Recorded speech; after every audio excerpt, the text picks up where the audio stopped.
chord. Okay, here we go. Let's check out number 1. Now, again, most of the time this is done without a what? Yeah, without a calculator. All right.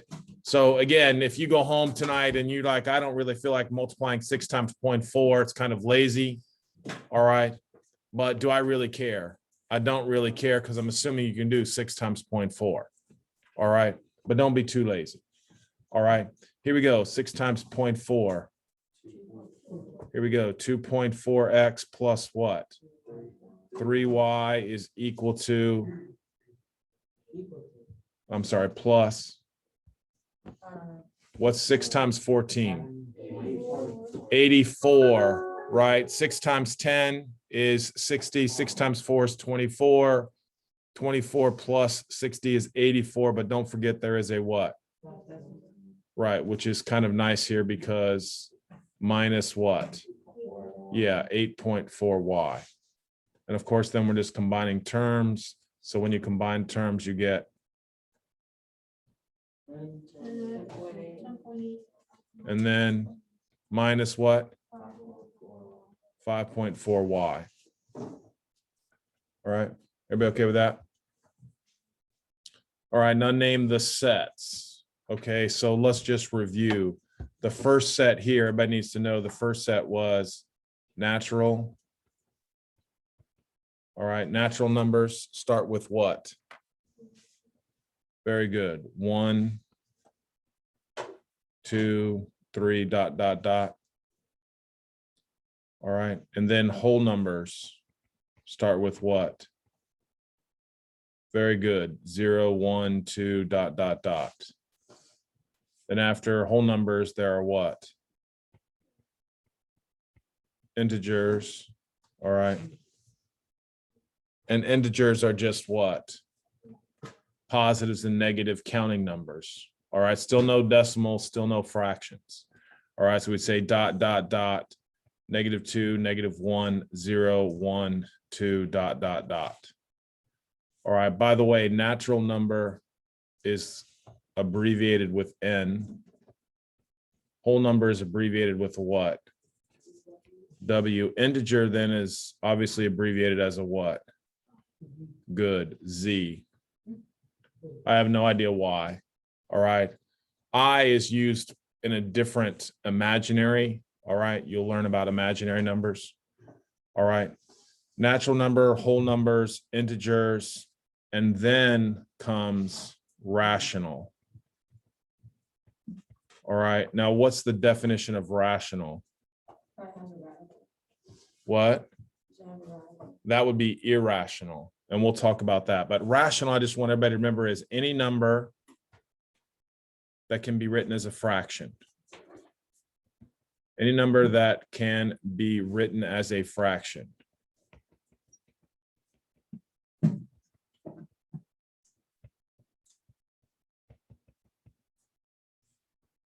All right. Now, the formal definition is any number that can be written in the form A over B, comma, A and B are integers, and B cannot equal 0. Any number that can be written in the form A over B, where A and B are integers, and B cannot equal 0. That's the formal definition. So rational is just any number that can be written as a fraction.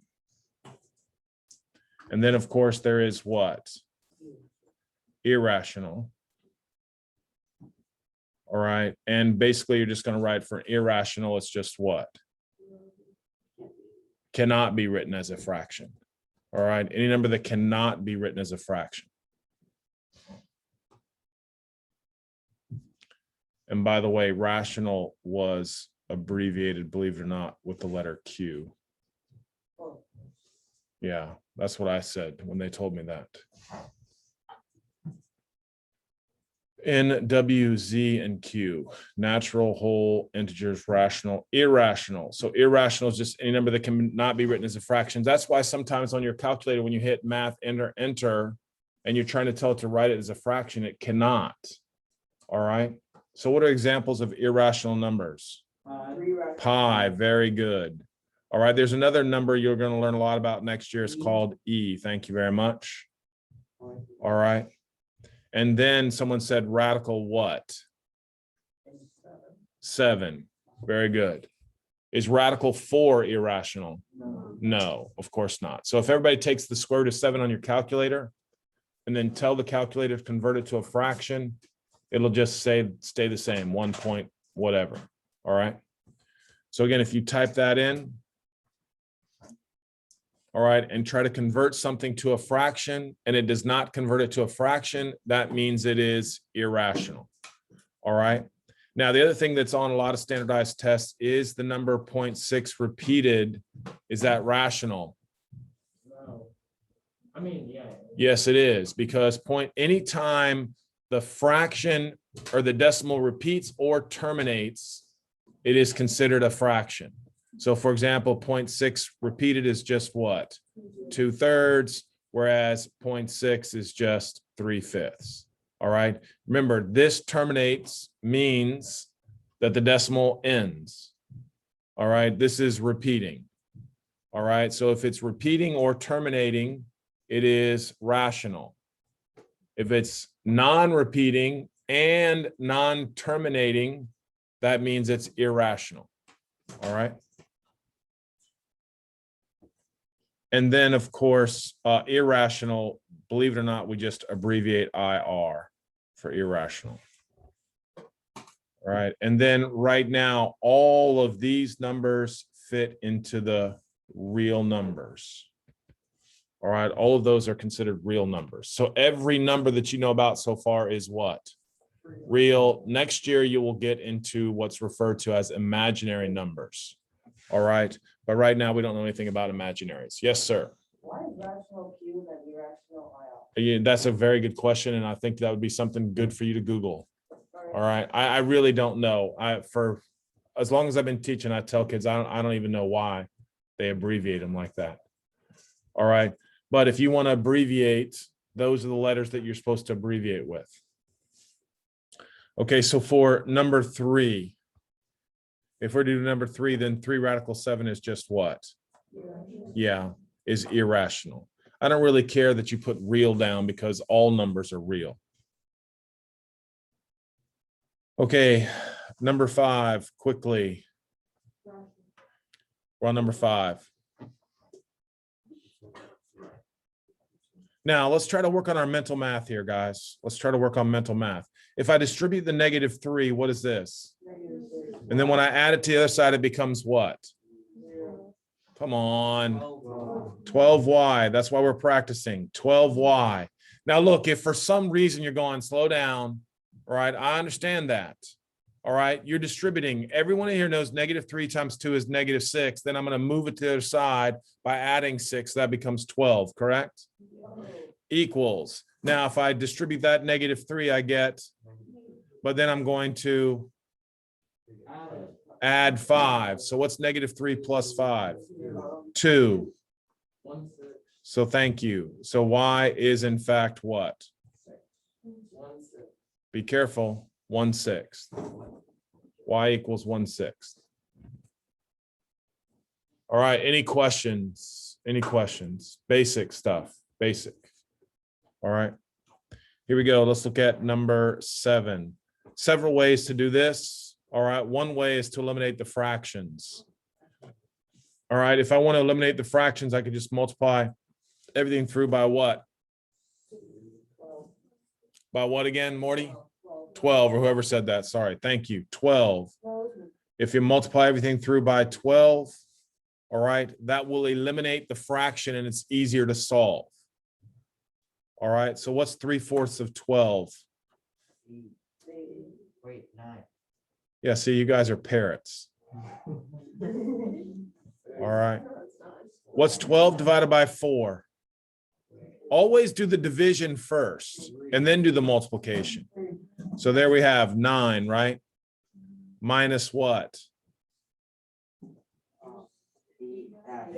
8x equals 15x 15x plus 10. plus 10. Thank you. Now, once again, if you don't know, now that's all I'm saying. It's just got to speak up now. All right. There's no reason to sit there and go, what is he doing? All right. I'm refreshing your memory. Yes, that's it. If it's not, if it doesn't ring a bell, just say, slow down and show me what you're doing. Anybody have any questions with the fractions? What? I don't understand why if you multiply everything by 12 that makes Okay, so watch this. You tell me if this is true. 1 plus 2 equals 3. Is that true? yeah. I'm going to multiply everything through by 6. 6 plus 12 equals 18. It's called the multiplication property of equality. If you multiply one side of the equation by the same thing as the right side, it stays equal. Agreed? All right, that was a good question. All right, so now I'm going to move this over here because I want the variable to be positive and the 10 over. So I have what? 23x is equal to, so x equals negative 1 over 23. Easy as that. All right, here we go. All right, this one's a little bit more challenging. Write the expression. Uh-oh, that was number 8, though. Here we go, number 9. Find the area of the equilateral triangle with the given side length. So the first thing is we say, what does the area of a triangle equal? Yeah, I prefer 1/2 base times height because I just like the fractions. Multiplying them, it's easier instead of saying divided by 2. All right. So what is the base of the triangle? All right, now, come on. What's the height of the triangle?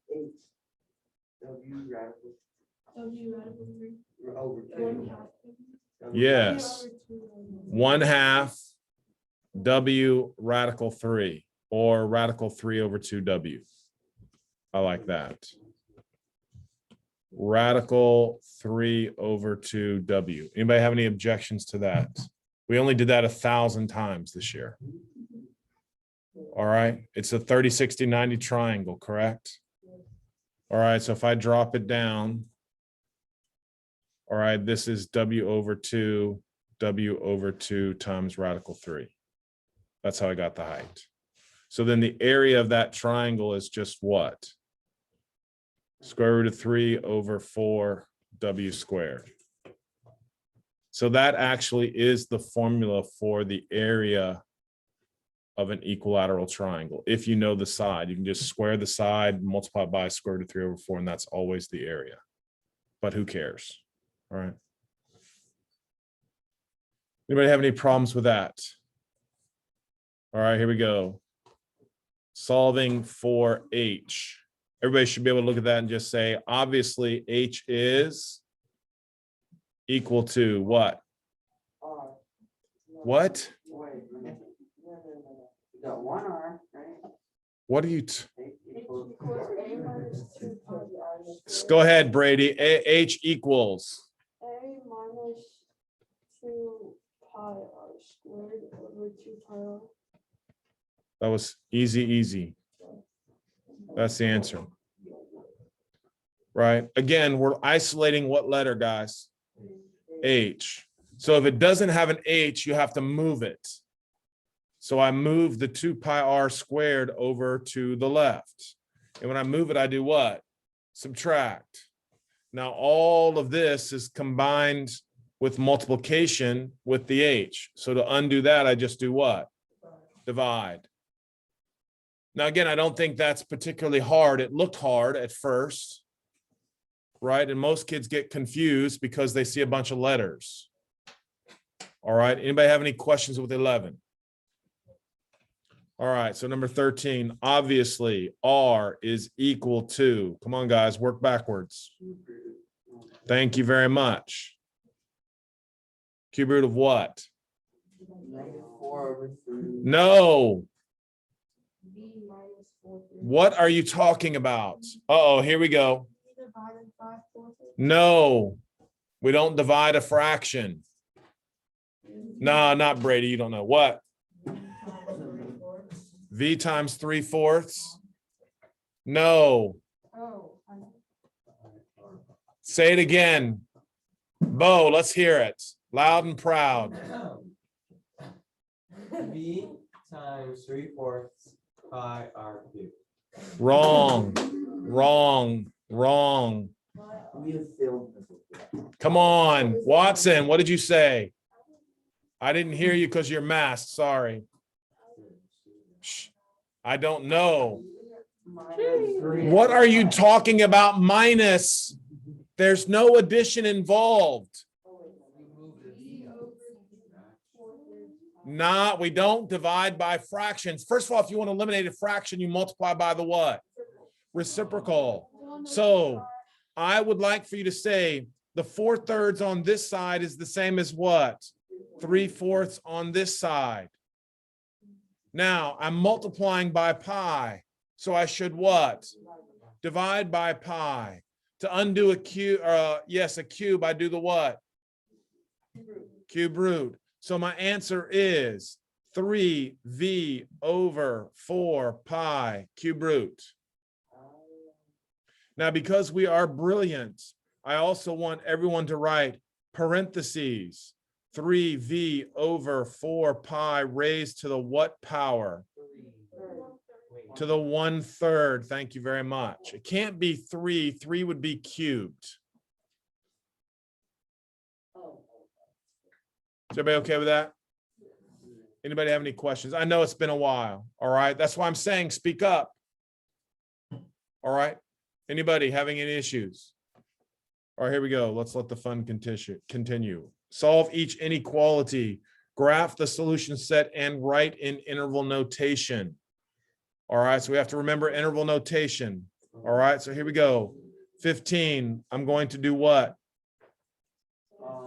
Is it x is greater than 1? Well, wait a minute. I'm going to isolate first, right? Now, does everybody remember whenever you multiply or divide by negative, you switch the inequality sign, right? You need to remember that. Multiplying or dividing by a negative, changing the inequality sign. That's generally a question that's put on the test because they know kids are going to forget, and it's usually something easy. All right. But right now I can avoid all that by just moving the 2.5 and making it what? There you go. So I want everybody to say 2.5x is less than. Now, what's 19 minus 17.5? You don't need a calculator. What's 19 minus 17? What's 19 minus 17? 2 minus 0.5. That's how you should be thinking about it. 1.5. You don't need a calculator for that. Now, we don't need a calculator to do the division. X is less than 1.5 over 2.5. Because they're both decimals, we can just say that's 15 over 25. And then we can reduce by 5, which is what? 3/5. So X is less than 3/5. So if you're going to graph that on a number line, again, I always used to tell you, put the answer and put the opposite. And in this case, it would be an open circle, and we'd be going to the what? Left. Is everybody happy with that? What? Remember, it's closed if it's equal to. This is not equal to. This is everything less than 3/5. If this was less than or equal to, it would be solid. All right. Now, if we're going into interval notation, just to remind you, over here, this is what? Negative infinity, and over here, this is what? Positive infinity. So my answer is from negative infinity to 3/5. All right. And again, 3/5 we're not including. If it was including, it would be a bracket. And we'll get to all those examples, but there's what you would have. Bracket means it's equal to. All right, which kind of was logical. All right. Solid dot if it's equal, open if it's not. So in this problem right here, I want to change this back. This would be an open circle. All right. Anybody have any questions? Come on, we got lots to do. Everybody's good? All right, let's knock out 17. All right, 17 should be pretty easy. We're just doing some math here. Distributing 1 plus 5x minus 40 is less than or equal to 2 minus x minus 5. Be careful distributing the negative. All right. Now, I'm good enough, and you are too, to say 5x plus x is what? What? 5x plus x today is 6x. When you multiply, you add exponents. What? Why did you do minus five? I distributed a -1. These are the things that I think is super important. You with me? -1 times x, -1 times 5. Oh, no. You with me? Yeah. All right. So again, that's why I'm saying, please speak up if you don't know something. All right. For some reason, I got kicked off. Yeah, I don't know what's going on with this. All right.